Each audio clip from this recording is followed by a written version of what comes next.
Have you ever wondered why the people who feel like soulmates at first often end up being the source of your greatest pain? Welcome back to the Stoic way of life. It's a harsh truth, one that many of us would rather not accept, but that we must. In this life, there exist people of flesh and blood, just like you and me, who find pleasure, who find genuine satisfaction in causing chaos, in spreading insecurity, and inflicting pain on the lives of others. They don't just accidentally hurt us, they do it with intent. Stop for a moment and really think about that. It's possible that right now, in your innermost circle, you are sharing moments, placing your complete trust, and pouring your entire heart out to someone. That person might be the colleague who smiles at you every morning. They might be the best friend you'd call at 3 a.m. Or most painfully, they might be someone you call family. You trust them. You open your heart to them, only to one day wake up shattered, realizing they are the very source of every storm, every anxiety, and every tear you've shed. You realize you've been living in a play you didn't even know you were cast in, and they were the director all along. These individuals are masters of the art of deception. They are the proverbial wolf in sheep's clothing, the dagger hidden in a silken cloth. They wear a flawless mask, concealing their true nature, hiding their malicious intent behind an exterior that seems too good to be true. An exterior of charm, of charisma, of understanding. Today, here at the Stoic way of life, we are not going to unpack this dark side of human nature merely out of curiosity. No. Understanding and identifying these signs could be the turning point that changes your entire life. It could be the key that frees you from an invisible prison you didn't even know you were trapped in. The great Stoic philosophers like Marcus Aurelius and Epictetus always believed in the power of perception. They taught us that our lives must be guided by reason and by virtue. By identifying and understanding these toxic traits, we are arming ourselves with the single greatest weapon to protect our most precious asset, our peace of mind, our ataraxia. We learn to cultivate healthy relationships and to live in alignment with the Stoic principles of wisdom and self-control. Today, we are going to unmask the 5 most telling signs of a person with a dark, malicious nature. The first sign, and a most dangerous, because it's their primary weapon, the one they use to disarm you, is this: deadly, overwhelming charm. When we talk about people who seem incredibly charming and charismatic at first, always remember the old saying, all that glitters is not gold. These individuals possess an uncanny ability. They are like a spotlight. They walk into a room and just light it up. They make everyone around them feel special, seen, and valued. They're masters of 2 specific tactics: love bombing and mirroring. Love bombing is when they flood you with a tidal wave of admiration, compliments, gifts, and attention you've never experienced before. You feel like the one. They'll tell you within weeks that they've never met anyone like you, that you're their soulmate. This isn't affection, it's a strategy. It's designed to overwhelm your rational mind and lower your defenses to get you addicted to the high of their approval. Mirroring is even more insidious. This is when they subtly or overtly reflect you back to yourself. You love classical music? That's amazing, so do they. You have a secret dream of moving to the countryside? It's uncanny. That's exactly what they've always wanted. They make you believe you found your perfect match, your other half. But what's really happening is that they are studying you. They are a chameleon, a void with no true personality of their own. They become a blank canvas and let you paint your perfect partner onto them. It's not a connection, it's data collection. At first glance, they seem perfect. They're witty, engaging, and seem genuinely interested in your life. They ask all the right questions. They listen, or pretend to listen, with absolute rapt attention. And we, with our very human desire to be seen and understood, are easily swept up in that intoxicating whirlwind. But what do the Stoics teach us? They teach us to look beyond the surface. Marcus Aurelius warned himself in his Meditations, "Beware of flatterers." Epictetus taught that we must test a person's character over time, the same way a banker tests a coin to see if it's real or counterfeit. Never, ever rush to judgment, good or bad, based on a first impression. Over time, if you remain vigilant, you will begin to see the small cracks in that perfect mask. Perhaps they always need to be the center of attention. In every social setting, they must be the star. And they don't just dominate the conversation, they subtly diminish others. The moment you share an accomplishment, they'll immediately one-up you with a greater accomplishment of their own. Or worse, they'll put you down in front of others, but with a joking tone, like, "Oh, you're so cute when you try," so you can't get angry without looking sensitive. Watch how they react to minor inconveniences. When the waiter gets the order wrong, when they're stuck in traffic, does that charming mask slip? Does it give way to irritation, to contempt, to anger? Listen to how they speak about other people when those people aren't around. Someone who easily tears others down behind their back will, without question, do the same to you. These are not just quirks or signs of an extrovert. These are red flags. The Stoics would advise us to observe these behaviors with a clear mind, one unclouded by the initial emotional high. The key here is, give it time and trust your gut. If that little voice in the back of your head is whispering that something feels off, listen to it.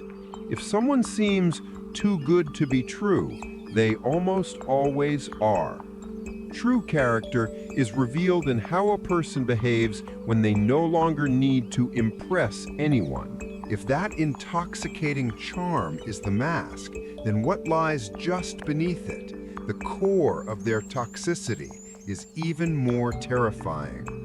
This brings us to the second sign, a profound, ruthless lack of empathy. Empathy, as we understand it, is the ability to put ourselves in someone else's shoes. It's the glue that holds human connection together. But we must make a critical distinction here between two types of empathy. First, there is cognitive empathy, the ability to understand what someone else is feeling. Second, there is compassionate empathy, the ability to feel what someone else is feeling, and crucially, to care.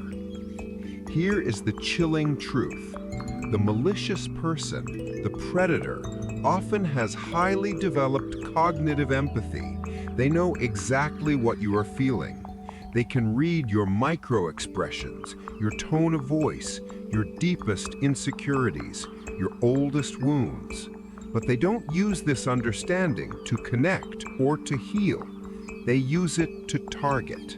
They use it as a weapon. They know precisely where to strike to cause the most pain. What they completely lack is compassionate empathy.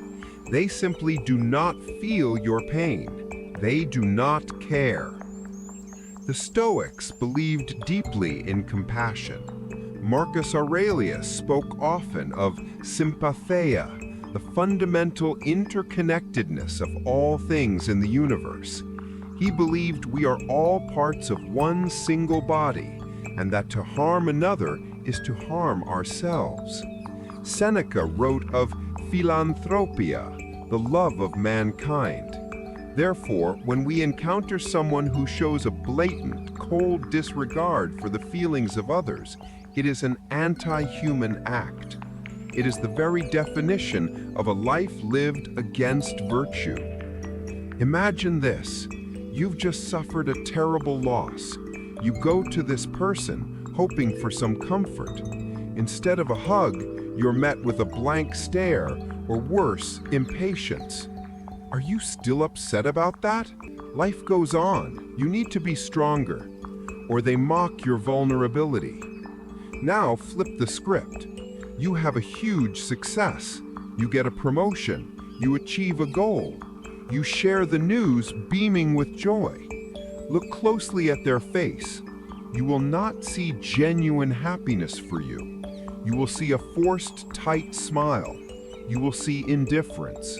Or if you look very closely, you might see a fleeting micro-expression of contempt, of anger. That is Schadenfreude, the German word for finding pleasure in the misfortune of others. They cannot celebrate your joy because your joy does not serve them. This behavior isn't just in personal relationships. Think of the boss who burns out their employees, showing no concern for their well-being. They dismiss mental health days. They publicly humiliate people in meetings. They treat humans as disposable resources. The Stoics would advise us to maintain our inner peace. We must recognize that their lack of empathy is a reflection of their broken soul, not a reflection of our worth. And from that cold, empty core of indifference, their primary method of operation emerges. This is the third sign. They are a master of manipulation. Manipulation is the use of deceit and underhanded tactics to control or influence others to get what they want. It is a subtle, insidious poison. Manipulators are experts at twisting situations, making you question your own reality and bending your will to suit their needs. From a Stoic perspective, manipulation is one of the greatest evils. Why? Because the Stoics believed the most sacred thing a human possesses is their proairesis, our faculty of choice, our rational mind, our ability to judge and assent to impressions. Epictetus, a former slave, taught that while our bodies can be chained, our proairesis is the one thing that is truly untouchably ours. The manipulator's goal is to attack and seize control of this very thing. They want to turn you into a puppet, to steal the one thing you actually own. They do this using several key tactics. The most infamous is gaslighting. This is psychological warfare designed to make you doubt your own memory, perception, or sanity. Consider this script. It really hurt me when you said that hurtful thing yesterday. Them, with a look of pure confusion. I never said that. You must be imagining things. You know, you've been really sensitive lately. Are you feeling okay? Repeat this enough times and you begin to question your own mind. Did I imagine it? Am I crazy? That is their goal, to erode your confidence in your own reality until you become completely dependent on their version of it. Next is victimhood and guilt tripping. They are the eternal victim. Nothing is ever their fault. If they hurt you, it's because you provoked them. They use guilt as a weapon. After everything I've done for you, or if you really loved me, you wouldn't. These phrases are designed to make you feel obligated, to put you on the defensive, and to force your compliance. Then there is triangulation. They always involve a third party. Our friend agrees with me. They think you're being unreasonable. This makes you feel isolated, as if the world is against you. Or they'll constantly talk about an ex or a colleague. My ex never had a problem with this. This is designed to create jealousy and insecurity, to make you compete for their affection and try harder to please them.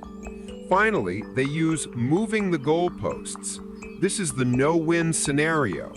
You try desperately to make them happy. You achieve goal A, which they said was all they wanted. The moment you do, they dismiss it and say that goal B is what really matters.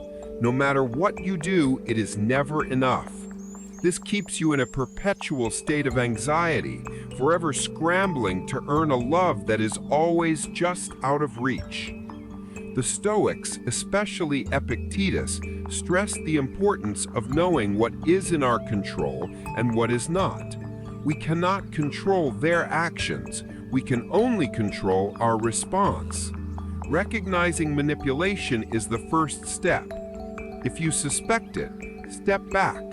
Use your reason. Are they consistently prioritizing their needs over yours?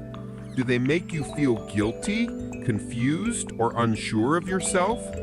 You must answer these questions with brutal honesty. A lie is the weapon of a coward, but it is the daily tool of the malicious. We are not talking about the occasional white lie. We are talking about a constant, compulsive, non-stop deception. They lie about things that don't even matter. Why do they lie? They lie to create a false reality that they can control. They lie even when telling the truth would be easier, simply out of habit, simply to see if they can get away with it. They fabricate grandiose stories about their past to impress you. They lie about insignificant things, what they had for lunch, where they just were, just to keep you off balance. For the Stoics, truth, aletheia, is a cardinal virtue.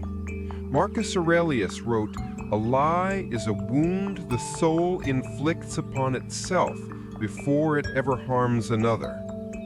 When you are dealing with a pathological liar, you cannot build anything real. You cannot build a relationship, a friendship, or a partnership because you are building on a foundation that doesn't exist. So how do you protect yourself from these toxic behaviors while maintaining your peace and your integrity? This is the most important part. This is the how to live part. The answer is you must set boundaries. This is the ultimate Stoic act of self-preservation. A boundary is not an act of aggression. It is an act of defense. It is you building your inner citadel, as Marcus Aurelius called it. A boundary is you defining in no uncertain terms what you will and will not accept. When setting a boundary, clarity is key. You must be specific and direct. For example, I value your opinion, but I will not tolerate being yelled at. If you continue to raise your voice, I will end this conversation. The next aspect is consistency. You must enforce your boundary every single time. And here is the part you must prepare for, using the Stoic principle of premeditatio malorum, the premeditation of evils. The toxic person will push back. They will not say, "Oh, I understand, I will respect your boundary." No, they will explode. They will rage. They will call you selfish. They will play the victim. They will manipulate you to make you feel guilty for daring to have a boundary at all. They will do everything in their power to tear it down. You must prepare yourself for this storm and stand firm. An incredibly effective Stoic adjacent method is the gray rock method. When you are forced to interact with them, you become as boring as a gray rock. You do not share personal information. You give one-word answers. You show no emotion. The toxic person feeds on drama. They need your emotional reaction, your anger, your tears, your fear as their supply. When you don't give them what they need, they find you boring and find another prey. And finally, sometimes setting a boundary means making the hardest decision of all, cutting them off completely. This can be an agonizing process, but it is necessary for your survival. This is where you apply amor fati, love of fate. You do not love the abuse. You love the reality that this person is toxic. You accept that truth, and you love your choice to save yourself, to choose your peace, to walk away. That is the ultimate act of courage. Remember, setting a boundary is a form of self-respect and self-love. It is you recognizing your own value and refusing to let anyone diminish it. Your peace and your integrity are worth protecting, no matter who tries to undermine them. Thank you for joining me here on the Stoic Way of Life. If this resonated with you, if you recognized someone or a past experience in these signs, please leave a comment below. Your story could be the validation someone else needs to see. Don't forget to like this video, share it with someone who might need to hear this message, and most importantly, subscribe to the Stoic Routine so we can continue on this journey together, a journey to build a resilient mind and a virtuous life. Stay strong, stay wise, and continue to live your truth.